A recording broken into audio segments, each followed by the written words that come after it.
All right, hey guys. I did a live feed with Tracer Tactical forever ago. I need to get back on those, but I've never actually had his products on the channel, as far as I can remember. So I went out and picked up one of his DUFF pouches, and we're gonna take a look at that tonight.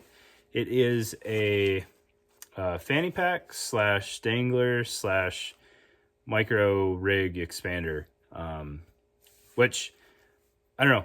I have not consciously noticed that any of these other gizmos of this genre will do that. So we'll take a look at how it does it. Maybe other ones do it, and I just didn't catch my eye. But he advertises it on the website as doing that, and that's how I thought to try it out. So let's take a look on the table.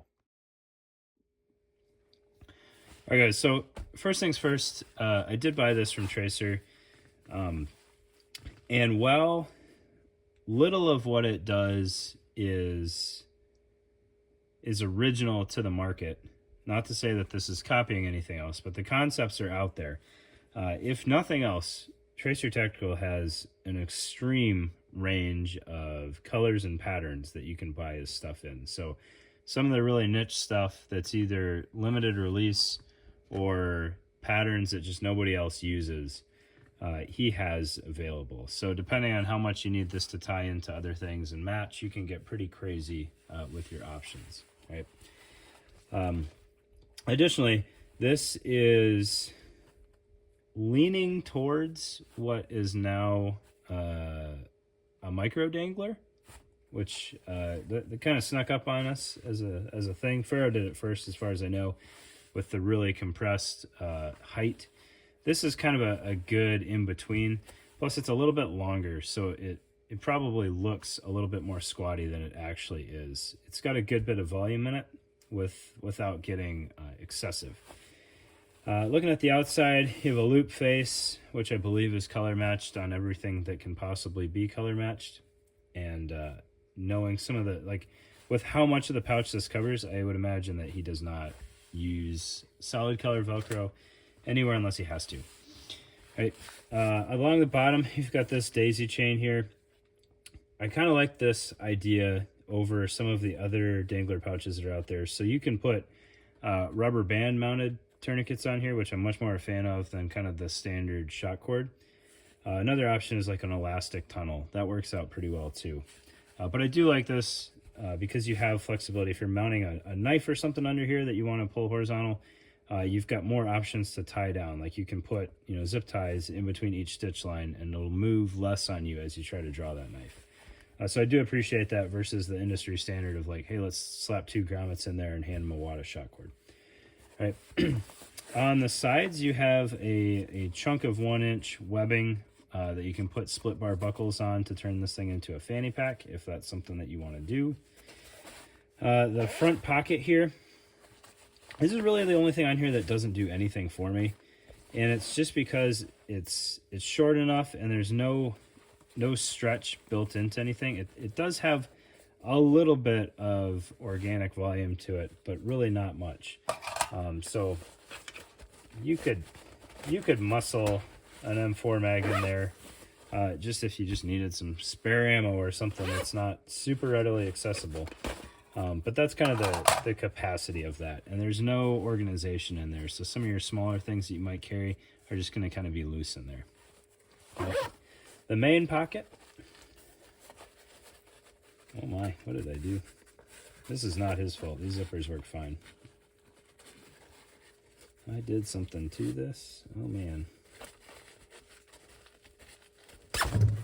There we go. Sorry. I think I had the string from his tag caught in there. All right, looking inside, you do have a good bit of depth there. So you've got you can see your 1-inch molly webbing there and a little bit on each side. So you've got about 1.5 inches of depth in there if you need to, which isn't too bad from something this small. You've got loop field front and back. So if you wanted to use it as a fanny pack, you could probably put a Glock 19 in there with some luck. Some of the smaller things like the single stack Glocks and whatnot, those will fit even better, or Glock 26. And then looking at the back, so this is kind of interesting. And other things may be able to do this, like I said, but I've never noticed it. So you have your dangler capability there, which is pretty normal on a lot of offerings these days. So you've got loop facing out and hook facing in, so check your plate carriers before you run out and buy one as a dangler. But then you also have this double-sided loop field here. So now we've got hook on hook, which wouldn't really match up very well, and if you're using this as a dangler, this would be rubbing probably on your combat shirt, maybe on your pants if you're a little bit shorter.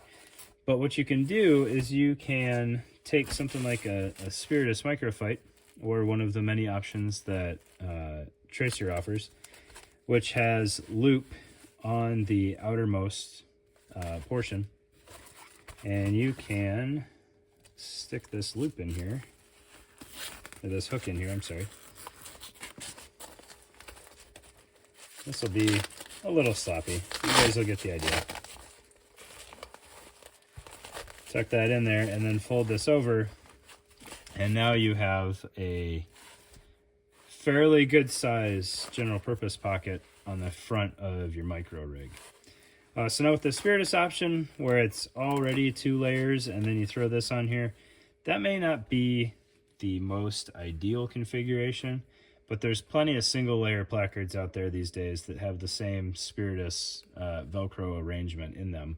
And this is an easy way to drop in some organization for tools and admin supplies and whatnot on top of your generic 3-mag capacity. You might also be able to make this work with some placards that are out there, or vests that don't necessarily have to have a placard. So you could sandwich this thing between your cummerbund and your plate bag. There's a handful of options out there that it just depends on the Velcro configuration for whatever you've got. But if you've got a Spiritus Microfight, it's going to work just fine. I believe the F9 gear placard it would also work on. I'd have to double check the Velcro orientation on that, but I think it would work. Or like your Shaw placards, it may work on those as well, since those are your more single layer placards that are out there. And then mine did come with the 2 buckles, so you can tie in there. I may have misplaced it, but I don't think it came with a waist strap, so you'd have to figure that out. But that's just a chunk of webbing. You don't even need to sew the ends of that. You just burn them and have a couple ladder locks and you'll be fine. So I think it's pretty cool little dangler thing. Most of the danglers that you see these days, I'm not going to be able to tell you with any honesty to, ditch whatever dangler you have and go pick up a new one. And my opinion of this one is kind of the same. If you've got a dangler that works, you've already done it. Don't go run out and buy this one. But if you're in the market for a new dangler, you got a new setup or whatever that you're putting together, check it out. All right, the Tracer DUFF pouch may be useful to you. All right, appreciate it, guys.